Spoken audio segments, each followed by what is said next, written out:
Today on Clear Your Clutter Inside and Out, we're talking about releasing sentimental clutter. Do you have stuff sitting in boxes in your basement that you've never opened, but you can't part with the boxes because they belong to someone you love? Have you found yourself running out of space because you can't seem to let go of stuff filled with memories? Are you able to discern what's worth keeping and what isn't? Learn tips for releasing nostalgic clutter as we continue our month focusing on all you need is love. Do you control your clutter, or does your clutter control you? On Clear Your Clutter Inside and Out, we'll teach you awareness as well as action steps to create change in your life. Come on, let's get started. Today's episode was inspired because we will be moving again. So that's 2 years ago we moved and downsized, and then life happened, and in a good way, it all works out as it should. So we're going to be moving again. So I have gone through clutter, kind of a big downsizing round, and now on round 2. I also wanted to talk about today because last year, people had a little more time to evaluate. Many of us found ourselves at home more. And a lot of times when we're in crisis, we get more sentimental, we get more nostalgic. Last year, some of you might have been like, hey, man, I can just clear all this out. This is really great. I feel really invigorated. Some of you might have been really overwhelmed and felt that you needed to hold on to stuff more, especially things that have memories or create nostalgia or create sentiment. And it was more challenging for you to let that go. And of course, that's understandable. And I want to say to remind you that it is a process to release sentimental clutter. You know, when we had to put Athena down, they lit a little candle. And I let it go down about halfway. And when we move and get settled, we had her cremated. I have her in a little box, and we will have our own pet cemetery someday. But I just felt I can't explain it if you don't own a pet. They are like my babies. And I said, we're not leaving her in North Carolina. We're taking her to West Virginia. Anyhow, I have a little half that you can get, I'm sure, at the dollar store. But I want to, when we go, settle her in, light the candle, and bring her to West Virginia with us. So that's some sentimental clutter I'm holding on to. I'll be able to release it someday or repurpose it because I like candles. But it's a process. I wouldn't expect myself to be able to release things that, especially when I'm grieving. And so I want you to remember that. I had a client that lost a child. I can't even imagine what that would be like. It was incredibly painful to lose an animal that I loved. And she lost a child as a baby and had to go through a process before she was able to release the crib. The baby had been our last child, and so she had no longer had a need for a crib. And it was a process, and it took several years before she finally was able to say, I know that someone else who needs this crib and can use it, and was able to let it go. So just be gentle with yourself during this process. I wanted to make sure that I told you that. Of course, it's pretty easiest to see that sentimental clutter can create physical clutter. It can also create mental clutter. I had a client once that had a basement full of stuff that belonged to her parents, and she never opened anything and wasn't willing to let it go. So that created mental strain. It also created strain within the relationship because there was a lot of tension. This whole basement is filled with stuff that's not being used, and it created tension in the marriage.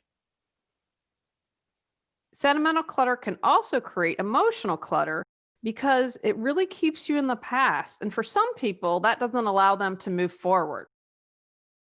And if you are surrounded by a bunch of stuff, that can also lead to clutter because clutter can cause depression, and depression can cause clutter. I'm excited. We have a guest today. Have Rachel back on the podcast. Love Rachel. She's authentic. She keeps it real. Did an episode or two with her previously. If you just go and search Rachel on YouTube or the podcast, you should be able to pop it up and find her. She is a fellow podcaster. She has a great podcast, Organized. I've been on that a couple times. And it takes special people to work with hoarders. I volunteered once when I first started my business and actually kind of organized it for the area. And it was really, I found it really heartbreaking. And so people who work with hoarders like Rachel are special angels on this earth. They're special people because it takes a lot to do this. You know, I'm sure through COVID has been able to work because she would be, I'd call it hazmat gear. That's probably not the proper term, but because they're health hazards, sometimes working with hoarders, she, I'm sure, has been able to work through everything with COVID and continue to work there. But it really takes not just the physical part, because at my age, that would be a lot, but you need to be a loving person. You need to hold space for emotions that comes up. So many times hoarders have been treated so poorly and dismissed that it does just take someone who's really special to do that. So let me tell you about today's guest. Rachel Seavey has been a professional organizer for over a decade and has helped thousands of people create order within their home. Rachel organizes homes and living spaces for residents and business owners in the San Francisco Bay Area. Rachel's specialty is chronic disorganization, hoarding disorder, and life changes. Rachel's media appearances include the Emmy-nominated A&E series Hoarders, the CBS Sunday Morning Show, and the Lady Brain Show. When Rachel is not clutter coaching, organizing, or podcasting, she's with her son, dogs, and bearded dragon, living life and having fun. And I just have to say, Rachel's son, Shane, is adorable, and he has the best hair ever. Welcome, Rachel. Hey, Julie. Thanks so much for having me on your show. I'm excited because we're going to be talking about sentimental clutter and nostalgic clutter today. So what do you consider sentimental clutter? I think there are a few different things. I definitely have observed that people like to hang on to items that remind them of other people or a time in their life when things might have been better, or just a time in their life that they remember or cherish. And it could be something very sentimental, somebody that's passed away has left behind, but it could also be things like concert t-shirts or magnets from every place they've traveled. Like I've seen a wide array of items that people hang on to because they find them sentimental. You had mentioned, which was a moment of aha for me, that one of the reasons, because I haven't experienced this, and maybe because you work with hoarders, that you said that people are going to hold on to the nostalgia because it reminded them of a time when life was better. I think that's a great insight that I wouldn't have thought of. So what other reasons do you find that people hold on to sentimental items? I noticed that people hang on to items that were given to them as a gift, and they might not even like the item, but somebody that they really like gave it to them, or something that really represents who they are or what they feel about, like a foundation that they support. It's hard for people to get rid of items that were given to them by somebody that's important or a place that was important to them. So I think they save these items because it represents what's important to them or who that person is. But a lot of the times they don't even like the item, which I find very interesting. Well, one of the things I've started to do is when I give a gift, I say, look, I've done my best, but if you don't like it, please regift it, make some money from it. I mean, do whatever you're comfortable with, because I want to take that burden off of people. And the other thing I started to do was I found, and this happened when I got married. I found that I had held on to something that I'm no longer friends with the person. And I thought, what are you doing?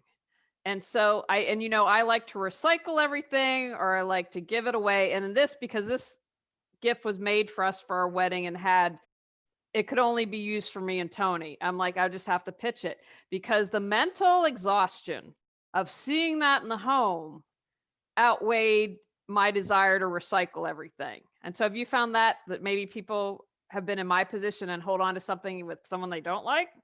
Oh yeah, no, I've done that. And those items are toxic in a way because you just quickly think about that time that they, screwed you over or whatever the falling out was. Like you go directly there. Like, oh, there's, the shirt that such and such gave me. And so I like to get those things out of my closet, but and it just feels better. It's just like a huge weight off of your shoulders and it makes room in your closet. But I'm even guilty of that as well. I mean, you just hang on to these items because they remind you of something. And it's not even that you like the item and you're definitely not using the item. What would you say to someone? How can you help them release it? Like, what would you say? Okay, I know you're challenged here. How can we let go of the sentimental stuff? I like to have people take photos, digital photos. That seems to really help with things like kids' artwork. A lot of parents, I'm actually pretty good about it, but I post things on Facebook like this is what Shane did at school this Mm. week. And then I feel like it's gotten its attention or whatever, it's been valued and the thing can go. And if I want to look at it again, I can just go on Facebook or I can go on my phone and try and find it. It's really hard for people to get rid of antiques or heirlooms or things that they were handed down for generations. Those I feel like are the hardest. And so I always encourage people to use them. If your great grandmother's china isn't serving you well in a box in the garage that you're not even touching, and if you can't even bear to think about getting rid of it, use it. Why not? And so I do have clients send me photos of them using their best china, which is sandwiches and things, because otherwise you're just keeping it and you're not enjoying it and it's really lost its value. And so if you can't get rid of something sentimental, try and use it, or perhaps ask a friend or a family member if they want it. Really try and get it to be valued and appreciated rather than just sitting in the back of a closet or sitting in a buffet that you never use. So that's my advice. Well, here's a pro tip for listening. Brown furniture, i.e., antique furniture, you can't sell and make money.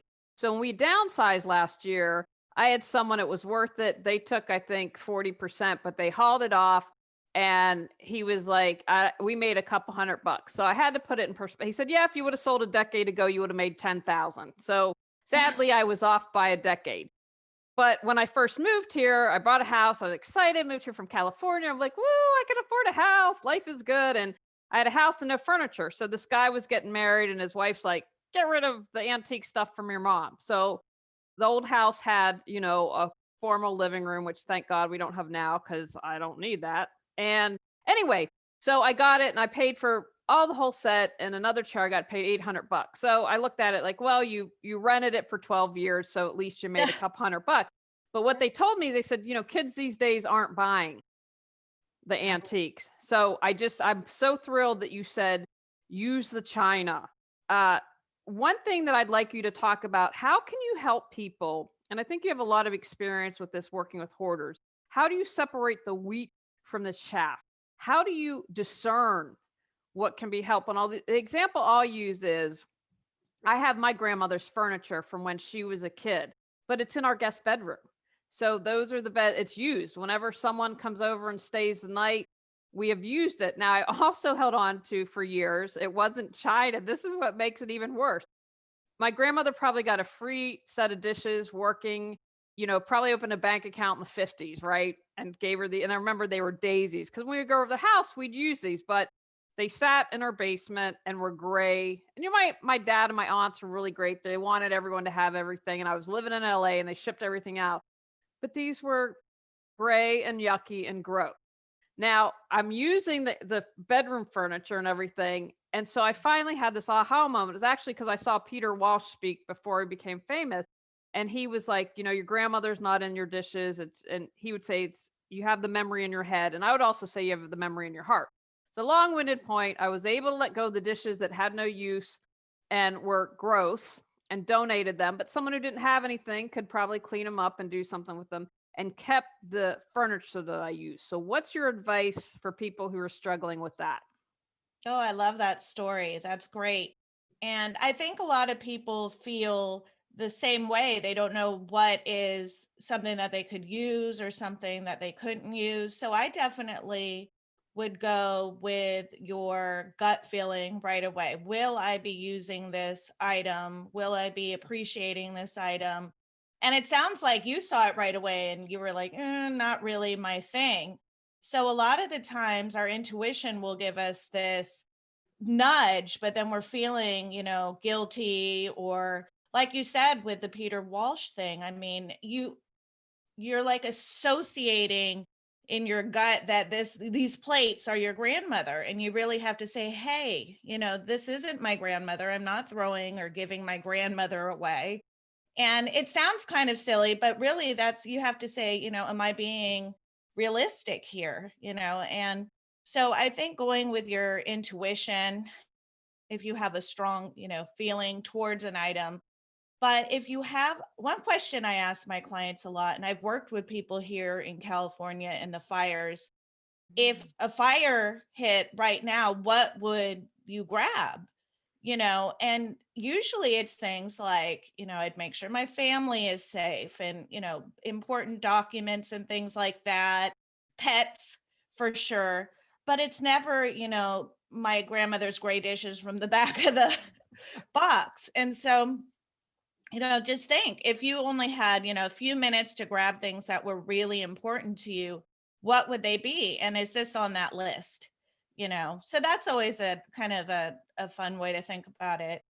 But I love that, you still donated them, the dishes that you didn't use, and you felt good about that. You didn't throw them away. I think some people have a hard time throwing things out. And so if you can find a good resource for it, then that makes it just a little bit easier.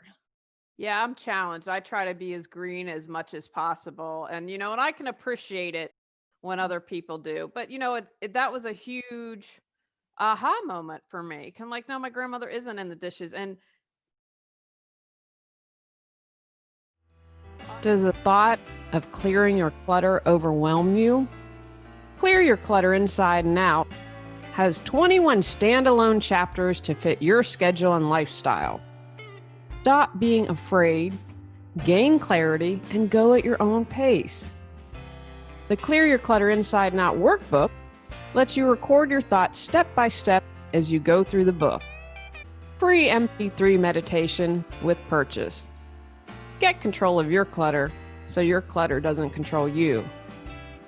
Reclaim time, money, sanity, and resources. Learn more at reawakenyourbrilliance.com, and also available for purchase on Amazon. When you work with clients, what do you say about the guilt? Because I found that too. Oh, I feel guilty. Like I was joking with one of my aunts about something, and I was like, look, if anyone can come back from heaven and grab me by the collar and be angry at me, it's going to be my grandmother. And and I'm somewhat intelligent, I'm somewhat normal, I know realistically that's not, but those things like guilt can be really have a strong pull. So what would you say to someone that feels guilt? I would say, what feels worse?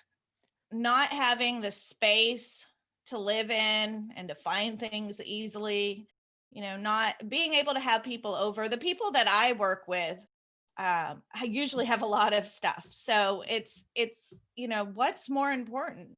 your space, your peace of mind, you being, not overspending. And I really try and have them see that it's actually that guilt is holding them back from living this whole other beautiful life that they could be living. And so it's it's almost like a barrier, along with this stuff. The guilt becomes this just like huge wall, and people get stuck, well, it's my grandmother's, or such and Hmm. such gave it to me.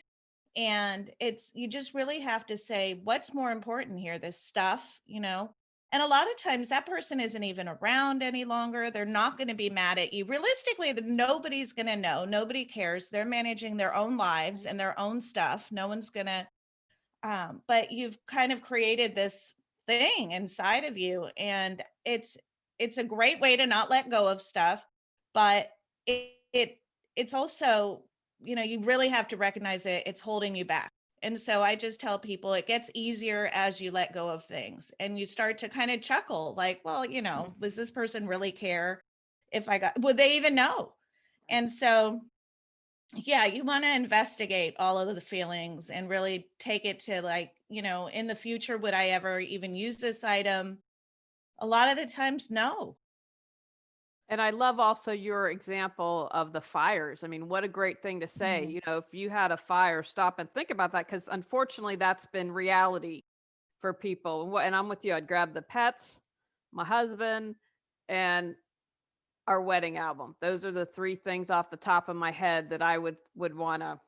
Everything else, those just boom. That's without thinking about it came to me. So I think that's a really great question that people can ask. And photographs are very special to people. I'm glad you said your wedding album. That is very hard. And they don't take up much space, but if you have a lot, I mean they do, but getting rid of that photograph can sometimes be sentimental for people because they feel like they're throwing away that time in their life, or they're worried they'll never remember it again. And so, they've got photos of stuff, people aren't even, now you can delete bad photos and stuff, Right. but I've seen just stacks and stacks of photos where the photos aren't even that good, Right. and people feel really bad throwing them out. So luckily there's scanners now. I tell people, if your photos are that important, scan them. Costco will take a bunch of loose photos and put them on a disc. That's what I've done. I don't have time to scan or the patience to scan. So I just take them all to Costco and they're on a disc, and I still don't look at them. But But decluttering's about steps moving forward, and it you've is. done that. It is. And so if you have photographs that are important, that would be my suggestion, because there are some items that you just can't part with. And so always having a photograph or backup photographs or something digital can really be helpful, especially with fires and things, to just, and also to make sure that if there is something that's super sentimental, then make sure that it's accessible if you had to grab it. A lot of the times these things are buried, or they don't even know Mhm. where they are, or which box was that in. And so if it's really that special to you, then make sure that you can just quickly grab it if you ever had to. The other thing I did was I found when I was decluttering photos that I had duplicate. So I sent like from college, I'm like, here you go. Here are duplicates. Do what you want. I thought you might like those because I thought maybe someone, like I knew someone that I grew up with, that they had a house fire and lost everything. And when I heard that, I went through and I said, hey, I had some photos from your wedding. I mean, this was back in the 90s, so we didn't have all the stuff. They're not great, but here, if you can have, if you like these, please, and do what you want if you didn't. But so in that case, that's another option as well. Yeah. And there's also fun ways to recycle nostalgic items. And I'm thinking of a couple right now, and I hope it's Oh, not too off share. No, track. no. Yeah. I recently, just this month, was working with a woman, and she had this beautiful little bear on her chair displayed. I mean, there was clutter everywhere, but actually this bear was kind of by itself. And I touched it and it was so soft. And I hope this doesn't terrify you, because I know, well, we're both animal lovers. But I said, God, this bear is cute. And it looked like one of those fancy, like Boyd bear Mhm. collectible things. And I said, oh, it's so cute. And she said, well, I was going through my mother's stuff and she had a fur coat. And I knew that I couldn't donate it. So somewhere out there on the internet, and if anyone's interested, I'll try and find out where she did it. She had this bear made from the fur coat. And I don't know, I think they kept whatever was left over, so she didn't have to deal with it. And they had the little bow tie, had the monogram from inside. It was lovely. And here it was on display instead of just being a fur coat in the back of a closet that everyone's terrified and mortified about. Here, in the Bay Area, you could get tomatoed or pelted or who knows if you wore that thing out.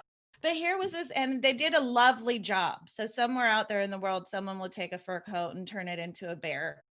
I've also seen concert t-shirt made into a quilt. So things like that, it's like, okay, you've got a whole drawer full of t-shirts you're not using from wherever, or maybe marathons that you've done that were important to you. And, there's somebody out there, I don't know, but there's people out there that make stuff from your nostalgic items. And then you could use it every day on your bed or throw it over a chair and, and actually display the things and use them. So that's always a fun thing. I love that because that was going to be one of my questions. What creative things? I've also seen, we talked a moment ago about separating the wheat from the chaff. So creating like a cool shadow box. So instead of, having 5 zillion things, what are the 10 or 15 that really encapsulate that experience? And how can you create a shadow box as one example? No, those are really fun as well. And I find that a lot of my clients are very creative and they also don't want to add to the landfill. So these are really cool options for people that get stuck with items like this.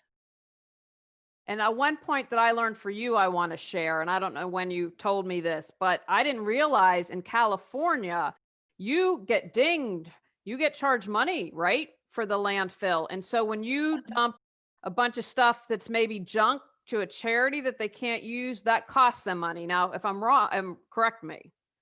Oh no, it costs me money. If I have good items that I'm dumping, I'm paying to pay for good items and or dump good items. And so the charities, unfortunately, I see them at the dump and it's kind of hard and they're definitely contributing to the landfill with stuff that they don't want.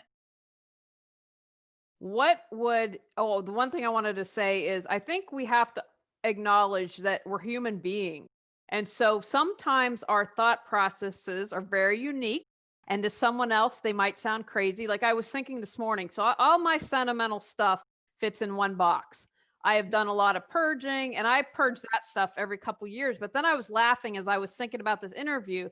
Like I got rid of all my high school yearbooks. I think I picked out a couple pages, but I was like, when do I look at this? I'm like, when I go to a reunion in another 10 years, if I have the hankering, so if someone had a flood and they're like, and I said, oh, I'll take it up to my brother's office. You can swing by and pick it up. So I was able to, pass those on to someone that really wanted them.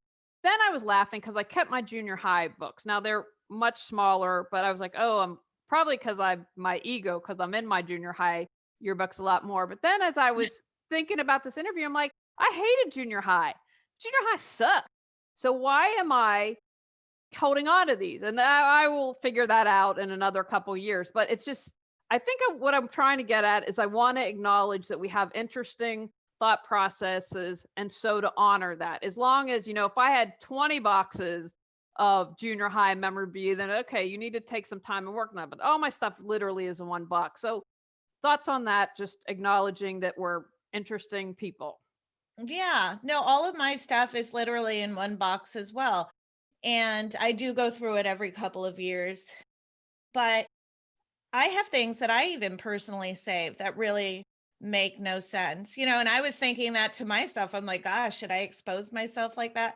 But it's something honestly that I don't know I can get rid of. When my dad passed away, he left me a couple of beautiful items, which I do display and use and cherish. But then I had ended up with things like his eyeglasses, his watch, and his favorite sweatshirt. And so I still have them all. And I'm not going to use his eyeglasses, watch, or favorite sweatshirt. Sometimes I'll put the sweatshirt on, but it really kind of makes me sad.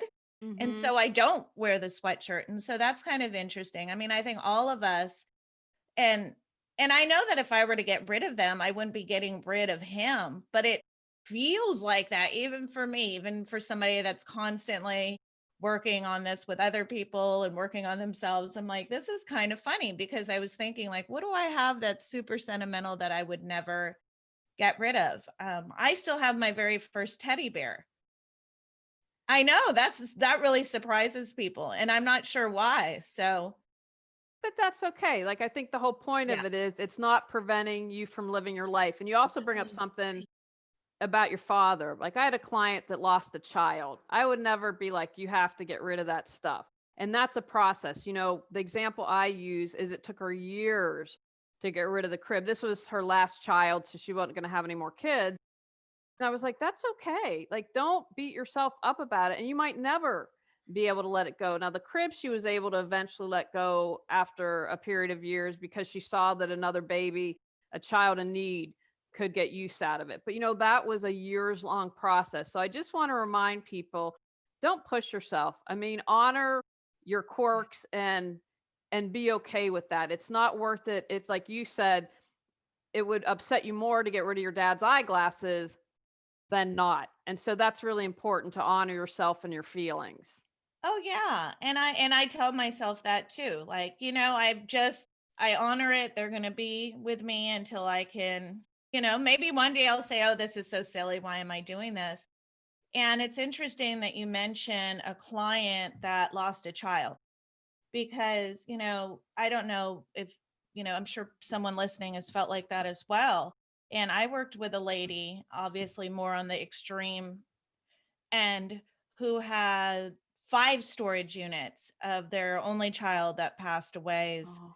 stuff. Oh, I know. I know. I felt like I was just it was hard for me. And this is, it was amazing. She said, "Well, when this happened a few years ago, I would have never even considered getting rid of anything, but the storage unit fees and lack of space at home really were the motivators to let go of this stuff." And it was really nice to be able to donate all this really nice kid stuff, and Mhm. we took it around to different places, and now we're researching medical equipment. But it's interesting that she recognized that she was ready, and even though it was kind of a kick in the butt because of the storage fees, I mean, she was Mhm. paying thousands of dollars a month to Wow. store these items and had been doing so for a number of years. And so it's really hard for people to let go of someone that's passed away's items, especially a child or someone that you're really close to. I mean, it can be painful. And so I just really respected that she knew she was ready and she Mhm. called me and hasn't really waffled on any, she said, "I want to get rid of, let's get down to 2." So she knew I'm not going to get rid of everything, Right. but I want to get rid of it, 50% or more. So sometimes, you might not be somewhere right now. Like I might not be able to let go of those eyeglasses now, but maybe like, 10, 20, Right. 30 years, it's like, oh, that's kind of silly. Right. And it's a process and to be okay to recognize that. It is a process. Now, what take actions do you have for our listeners and watchers today? Whatever you feel comfortable with sharing. Well, I think it would be helpful if people made a list about what was really important to them so that they could see it. Because when you're thinking of it, you could just kind of group everything together, well, anything that's my grandmother's. And it's like, well, anything, there's, old curlers that are disintegrating in the back of this box, so really, Mhm. what is it that's important of your grandmother's? And if you don't know, which a lot of people don't, they say, well, I was left a lot of stuff and it's, in the attic or here or there, make a note, put it on your calendar to go through that stuff and see what's in there. Unfortunately, some of the dishes might be grayed and older. Things, some things don't keep well. Some things disintegrate, fall apart, stick together. And so it's time to investigate, what are these items, and make a list of them. And really, I like to make a list and then look at it the next day or a couple days later and say, is this really important? And then the things that are important, use them or give them away or do something with them, give them the respect that they deserve. if they're that important to you. Fantastic. Now tell people about your podcast, where they can find out more information or whatever else you want to share. Okay, my podcast is www.hoardganize.com, and they can reach me on there. I've got an email address. There's places to leave a comment. You could find me on YouTube under Hoardganize Podcast, or if you just put in Rachel CV, it will come up as well. And feel free to leave an email or a message. I love working with people that are completely overwhelmed with clutter. If you can't move through your house, if you're feeling like you can't have people over, those are definitely the type of people that I love to work with. Fantastic. And we'll put links in on YouTube and the show notes so people can, you're just a click away. Yeah, thank you. Well, thank you for having us, Rachel. I appreciate all your wisdom. Thank you. On our next episode, we're talking about finding more pleasure. Go out, clear your clutter to create the life you choose, deserve, and desire. When you clear your clutter, you can share your gifts with the world. Sign up for our free newsletter at reawakenyourbrilliance.com. If you've enjoyed Clear Your Clutter Inside and Out, please rate, review, and share us.